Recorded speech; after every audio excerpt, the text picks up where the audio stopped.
আল্লাহুম্মা সাল্লি আলা সাইয়্যিদিনা মাওলানা মুহাম্মদ ওয়ালা আলি সাইয়্যিদিনা মাওলানা মুহাম্মদ।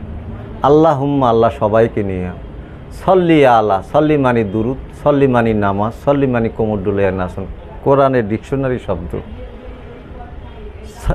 সল্লি আলা, আলা উপরে, সাইয়্যিদিনা তোমাদের সৈয়দ, মাওলানা মুহাম্মদ, মাওলানা মুহাম্মদের উপরে, ওয়ালা আলে, এবং ওয়ালা আলে, শুধু মাওলানা মুহাম্মদের উপরে না, ওয়ালা আলে তার যে বংশধর, ওয়ালা আলে সাইয়্যিদিনা মাওলানা মুহাম্মদ, মাওলানা মুহাম্মদের যে বংশধর। এখন খাজা গরিবে নওয়াজ উনি সরাসরি ডাইরেক্ট রসুলের বংশধর।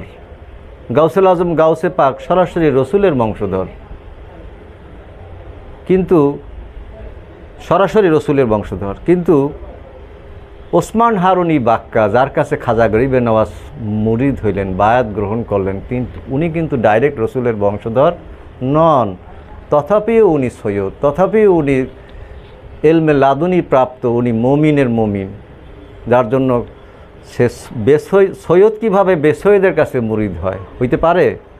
পারে না। ওই যীশু খ্রিস্টের একটা কথা আছে যে এক অন্ধ আর এক অন্ধকে পথ দেখাইতে পারে না।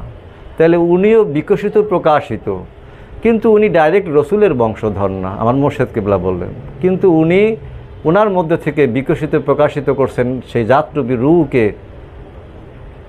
তখন খাজা গরিবে নওয়াজ তার কাছে বায়াত